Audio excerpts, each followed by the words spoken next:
BS టీవీకి స్వాగతం. సిద్దిపేట జిల్లా జైదేపూర్ మండల పరిధిలోని తిమ్మాపూర్ గ్రామంలో ఈరోజు మనం ఒక దాదాపు 25 సంవత్సరం వ్యవసాయ రంగంలో ఉన్నటువంటి తలకొక్కుల సత్యనారాయణతో ఈరోజు వాళ్ళ వ్యవసాయ క్షేత్రంలో ఉన్నాము. ఈ 25 సంవత్సరాల నుంచి ఎలాంటి పంటలు వేసారు, లాభాలేంటి, నష్టమేంటి అనేది, అలాగే ఈ కరెంటు కష్టాలు ఎలా ఉన్నాయి అనేది తెలుసుకునే ప్రయత్నం చేద్దాం. నమస్తే సత్యనారాయణ గారు. నమస్తే సార్. నేను గత 24 సంవత్సరాల నుంచి వ్యవసాయం మీద ఆధారపడి ఉన్నా. అప్పుడు కాంగ్రెస్ ఏమో అప్పుడు గవర్నమెంట్ పాలకులు ఏం చేశాడు, కరెంట్ తక్కువ వచ్చింది కాబట్టి ఇప్పుడు టీఆర్ఎస్ గవర్నమెంట్ వచ్చిన నుంచి 24 గంటల కరెంట్ వచ్చింది. అదేవిధంగా ఇప్పుడు కొనసాగుతుంది. ధరలు ఎక్కువ మందులు ఇప్పుడు మన చేనులు పంటలు పండుతున్నాయి, కానీ దానివల్ల మందుల సుత రేట్ ఎక్కువ అవుతున్నాయి. రేట్ ఎక్కువ రైతుకు సుత గిట్టుబాటు ధర ఓపారి ఉంటుంది, ఓపారి ఉండలేదు. ఒక పంట రెండు పంటలకి మందులు కొద్దిగా వేరే రకరకాలు ఇచ్చే వరకల్లా దానివల్ల కొంతమంది చేనులు అందరూ ఇప్పుడు మన రైతులు ఏమవుతున్నాయంటే ఆడికాడికి అవుతున్నాయి. మందులు ఎక్కువ కొట్టుట్లా మందులు మంచి ఇస్తలేరు కాబట్టి దానివల్ల రైతులతో కొంతమంది నష్టపోతున్నారు అందరూ. ఇప్పుడు నేనైతే ఒక కౌలుకేమో ఒక 3-4 ఎకరాలు పట్టుకుంటున్నా, పత్తి పెడుతున్నా. మళ్ళీ దానికి వర్షాధారమే, దానికి వర్షం లేకపోతే పత్తి ఎండిపోతుంటుంది. ఎకరం అంతా పొలం. మీకు సొంతంగా మీకు ఎన్ని ఎకరాలు ఉంది? కౌలు ఎన్ని ఎకరాలు పట్టుకున్నారు? మాకు సొంతంగా 3 ఎకరాలు ఉంది. కౌలు ఒక 3 ఎకరాల దాకా పట్టుకుంటున్నాం. అందులో ఏమేమి పంటలు వేసారు ఏంటి? అందులో కాటన్ ఏమో ఇప్పుడు ఒక 3 ఎకరాల దాకా వేసినాం. మిగతాది ఒక ఎకరం వరి, కడమది తోటలు పెడుతుంటాం. ఏమేమి తోట పెట్టారు? మొక్కజొన్న. ఎండాకాలం ఏమో మిర్చి పెడుతుంటాం. మిర్చి, టమాటా, బీర్నీసు ఇవి పెడుతుంటాం. బీర్నీసు ఓపరి ధర ఉంటుంది, ఓపరి ఉండలేదు. రైతుకు అట్లా విధంగా నష్టపోతుంది. దానికి రైతులకు అందరికీ ప్రతి ఒక్కరికి సంఘం ఉంటుంది. రైతుకు మాత్రం కూరగాయలు అమ్ముకోనికి ధర చెప్పుకోనికి సంఘం లేదు. అంటే వ్యవసాయ మార్కెట్ కమిటీ అవి ఉంటాయి కదా, దాని ద్వారా మనం రైతులు అమ్ముకోవచ్చు కదా.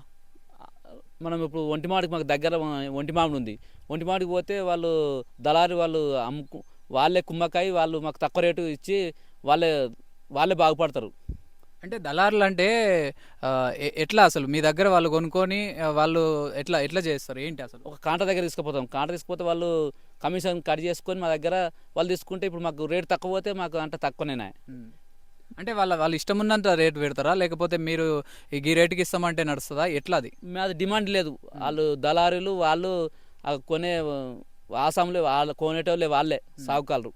వాళ్ళే ఎప్పుడు డిమాండ్ అవుతారు. దాని రేటు ఫిక్స్ చేస్తుంటారు మా ముందటినే. మేము ఫిక్స్ చేస్తానికి మాకు రేటు అవకాశం ఇస్తలేరు. అయితే మీరు ఇక ఇంత కష్టపడి పంట పండించింది తీసుకువెళ్ళి ఇక వాళ్ళు చెప్పిన రేటుకు రూపాయి అటో ఇటో ఇచ్చి రావాల్సిందే. ఎందుకంటే మళ్ళీ రిటర్న్ చేస్తే కూడా మీకు రిటర్న్ వస్తే మాకు కూలీల రేట్లు అవి మేము గట్టలేక, మళ్ళీ ఆటో కిరాయి గట్టలేక మాకు మీద పడుతుంటాయి, ఇంకా నష్టపోతాం. కాబట్టి ఎంతో కొంత ఇచ్చి రావాల్సిందే, ఖచ్చితంగా ఇవ్వాల్సిందే. ఓకే. కరెంటు సమస్యలు ఎలా ఉన్నాయి? కరెంట్ మంచిగా ఉంటుంది. ఇప్పుడు తెలంగాణ ప్రభుత్వం వచ్చిన నుంచి ఇప్పటి వరకు అయితే మంచిగా ఉంది. అంటే ఈ కాంగ్రెస్ అధికారంలోకి వచ్చిన తర్వాత కరెంటు సమస్యలు ఏమన్నా ఈ 3-4 నెలల నుంచి ఏమన్నా ఎట్లుంది? ఒక మధ్యలో కాంగ్రెస్ కొత్తగా గెలిచినప్పుడు ఒక నెల మందం అవకతవకలు ఇచ్చి ఆడికే ఇప్పుడు మంచిగా ఇస్తుంది కరెంటు సుత. బాగానే ఉంది. కరెంటు పరంగా ఎలాంటి ఇబ్బందులు ఏం లేవు. ఓకే. ఇప్పుడు మీరు పత్తి ఎన్ని ఎకరాలు పెట్టినా అన్నారు? పత్తి 3 ఎకరాలు పెట్టినాం. ఇప్పుడు కూలోళ్ళు ఎట్లా మంచిగానే దొరుకుతున్నారా? వాళ్ళకు కూల్ రేట్లు గిట్లా ఏమైనా పెరిగినాయా, లేకపోతే వాళ్ళు కూడా అసలు కూలి పొద్దున 8 గంటలకు వస్తారు, సాయంత్రం దాకా ఉంటారు. 5 గంటలకు 350 రూపాయలు. 350 రూపాయలు ఇస్తే ఆ 350 రూపాయలు ఇచ్చే పని వర్క్ అవుతుందా? వర్క్ అవుతుంది, కానీ మాకు ధర లేక మీద పడుతుంటాయి పైసలు. ఇప్పుడు ఈ సంవత్సరం ఎక్కువ వర్షాలు తక్కువ ఉన్నాయి. ఇప్పటికి 3 సార్లు పెడుతున్నాయి ఇత్తులు. ఇది పత్తి విత్తనాలు అంటే వర్షం లేక మొలవలేకపోతున్నాయి. ఇప్పుడు ఒక 100 మొలకలు పెడితే ఒక 30 మొలకలు మొలస్తనే లేవు ఇత్తులు పెడితే. ఓకే. ఈ కాటన్ విత్తనాలు కొనేటప్పుడు అంటే ఎట్లున్నాయి? అవిటి రేట్లు కూడా ఎట్లున్నాయి? అప్పట్లాగానే ఉన్నాయా? ఇప్పుడు మీరు దగ్గర 25 సంవత్సరాల నుంచి వ్యవసాయం చేస్తున్నారు, అప్పటంతనే ఉన్నాయా?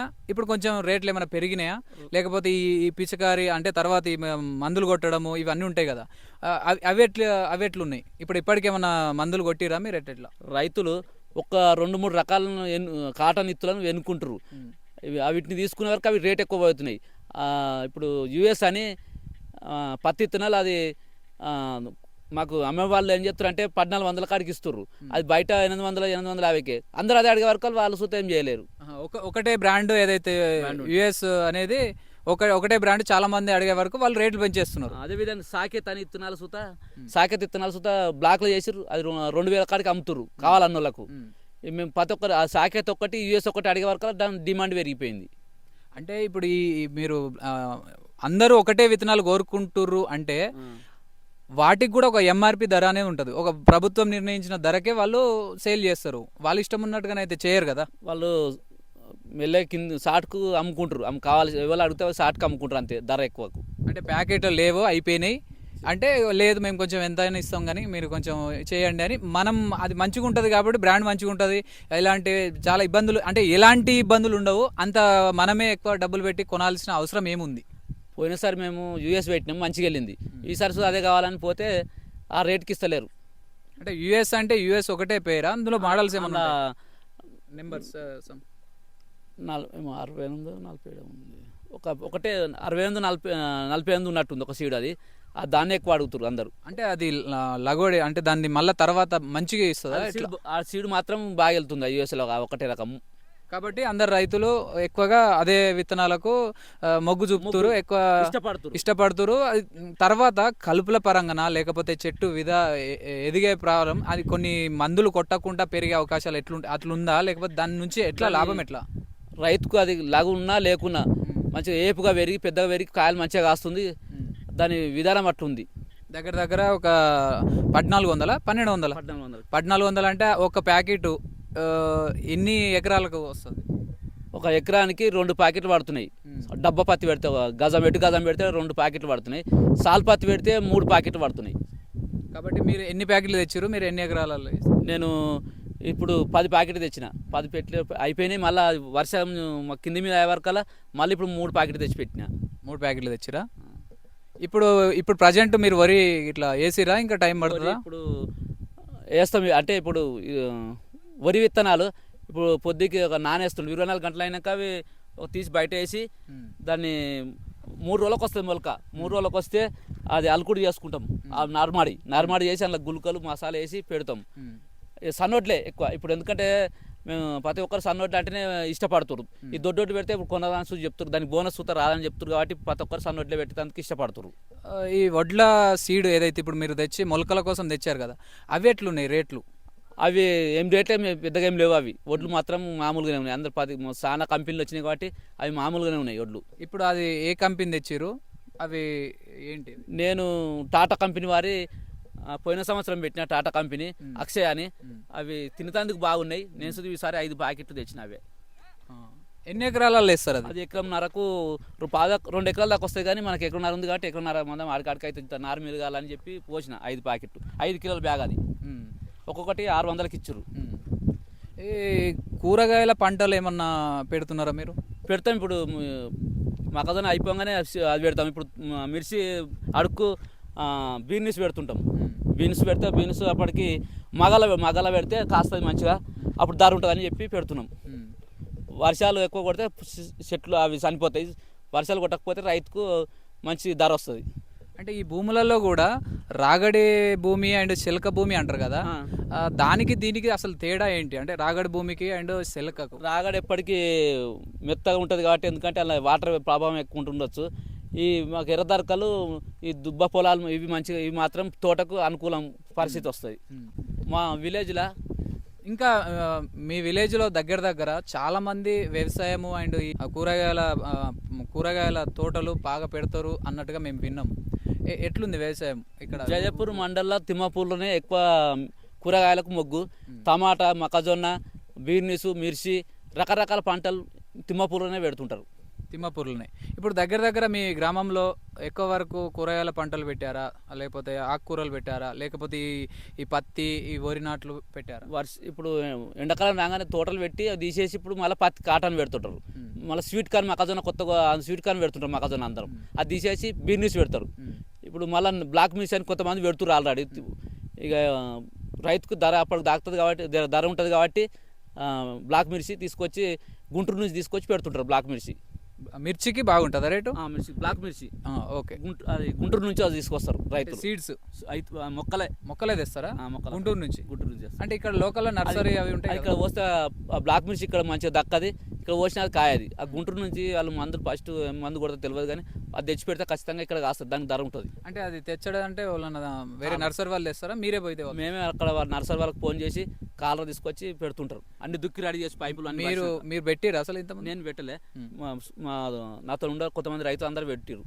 ఓకే. ఇప్పుడు మీరు ప్రజెంట్ పంటలు ఏమేమి వేసారు ఇప్పుడు ప్రజెంట్? ఇప్పుడు నేను మొక్కజొన్న పెడుతున్నా, కాటన్ పెట్టినా, ఇప్పుడు వరి పెట్టాలి, నాటేయాలి. వరి దున్నకాలు ఇవన్నీ అయిపోయి దున్నాము ఆల్రెడీ. వర్షం పడితే ఇంకొక ఎకరం అంతా దుంతాం, అర్ధ ఎకరం. ఈ పత్తి అంతా ఇది ఇప్పుడు కాటన్ ఇది మీదేనా? మాదే ఇది. ఎన్ని ఎకరాలు కౌలు పట్టారన్నారు? కౌలు 3 ఎకరాలు పట్టుకున్నా, ఒక పొలం ఎకరం పట్టుకున్నా, 4 ఎకరాలు. ఓకే. సత్యనారాయణ గారు, మాకు ఇంతసేపు మాకు టైం ఇచ్చి మీ 25 సంవత్సరాల వ్యవసాయ మీ క్షేత్రానికి తీసుకొచ్చి 25 సంవత్సరాల నుంచి మీరు చేస్తున్నటువంటి ఇలా వ్యవసాయము, రైతుయే రాజు అంటారు. ఈ వరి పంట కానీ రైతు గురించి మీరు ఫైనల్గా ప్రభుత్వంకు చెప్పాల్సింది అంటే ఏమన్నా చెప్పదలుచుకుంటారు? రైతులు ప్రతి ఒక్కరు దానికి డిమాండ్ ఉన్న పంటలే పెట్టాలని నేను సో కోరుకుంటున్నాను. ఎందుకంటే డిమాండ్ లేని పెడితే మార్కెట్లో వాళ్ళు దళారులు బతుకుతారు, కాబట్టి డిమాండ్ ఉన్న పంటలే పెట్టాలని మీకు తెలియజేస్తున్నా. రైతులు ఏ గవర్నమెంట్ వచ్చినా సరిగా పట్టించుకోవడం లేదు, రైతులు అందరిని పట్టించుకోవాలని కోరుకుంటున్నా. అంటే ఇప్పుడు ఉన్న ప్రభుత్వాలు ఆల్రెడీ రైతుల కోసం ఎన్నో సంక్షేమాలు చేసాయి. కరెంటు పరంగా ఇప్పుడు కరెంటు నెలకు 30 రూపాయలు మాత్రమే ఉంది కదా బిల్లు. ఇంకే ఏ రకంగా అన్ని రకాలుగా వడ్లకు కానీ వీటికి కానీ చాలా తక్కువ రేట్లకే. రైతులకు ముఖ్యంగా డ్రిప్ కావాలి. డ్రిప్తోని ఒక ఎకరం పారేది ఉంటే డ్రిప్ ఉంటే ఒక 3 ఎకరాల దాకా పడుతుంది. డ్రిప్ మొత్తమే తీసేసారు, ఎందుకంటే దాన్ని ఒక ఎకరానికి అప్పుడు 6,000 కడితే ఎకరానికి వచ్చు 1,00,000 రూపాయల సామాన్ వచ్చు ఆ మెటీరియల్. ఇప్పుడు కొనుక్కొచ్చుకోవాలంటే 1,00,000 రూపాయలు అవుతున్నాయి. అందుకే దానికి డ్రిప్ సుత ఇప్పుడు గవర్నమెంట్ తరఫున అందరికి రైతులకు అందరికీ ఇవ్వాలని కోరుకుంటున్నా. ఓకే. ఇప్పుడు మీరు ప్రభుత్వానికి మీ పరంగా మా ఛానల్ ద్వారా ఏం చెప్పదలుచుకుంటున్నారు? రైతులకు ఇప్పుడు మాకు డ్రిప్ ఇవ్వాలి సబ్సిడీ వల్ల. కొన్ని సబ్సిడీ వచ్చేటి ఇత్తనాలు మాకు కొంతమందికి ఇస్తే అందరం బాగుపడతామని కోరుకుంటున్నా. అంటే ఓన్లీ డ్రిప్పేనా మీకు? డ్రిప్, ఈ రుణమాఫీ ఆల్రెడీ అవుతా ఉంది కదా. రుణమాఫీ సుత ఒక కుటుంబానికి కాకుండా రేషన్ కార్డు ఎంతమంది ఉంటే ఇప్పుడు ఒక భార్య భర్తలు ఇద్దరు ఉంటాం అనుకో, 2 లక్షలు ఉంటాయి ఇద్దరు కలిసి, ఇద్దరికి అసలు వాళ్ళు అందరికీ మాఫీ చేయాలని కోరుకుంటున్నా. అంటే ఇప్పుడు ఎట్లయినా మాఫీ అవుతుందని రైతులు కూడా ఇంట్లో ఉన్న వాళ్ళందరి ఫ్యామిలీ మీద తీసుకుంటే బాగుండదు కదా. ఇప్పుడు డేట్ ఎవరికైతే అరువులో వాళ్ళకు ప్రభుత్వం కేటాయిస్తుంది కదా. నేనేమంటున్నా అంటే ఇప్పుడు మా ఇంట్లో 2 ఉన్నాం, నాకు 50,000 ఉన్నాయి, మా భార్యకు ఒక 30,000 ఉన్నాయి, ఇద్దరు కలిసి మాఫ్ చేస్తే బాగుంటుంది అందరికి. అట్లా నాకు ఒక్కనికి ఊరు మొత్తం ప్రతి తెలంగాణ మొత్తం అందరికి అట్లా మాఫ్ చేయాలని కోరుకుంటున్నా. ఓకే. మొత్తం మీద మా ఛానల్ ద్వారా మీరు చెప్పినటువంటి ఈ సమాచారం ఎంతో కొంత మార్పు తీసుకొస్తుందని మేము కోరుతున్నాము. ఇప్పటి వరకు మాకు సమయం కేటాయించి మా ఛానల్కు మీ వ్యవసాయం గురించి చెప్పినందుకు ధన్యవాదాలు తెలియజేస్తున్నాం. Thank you.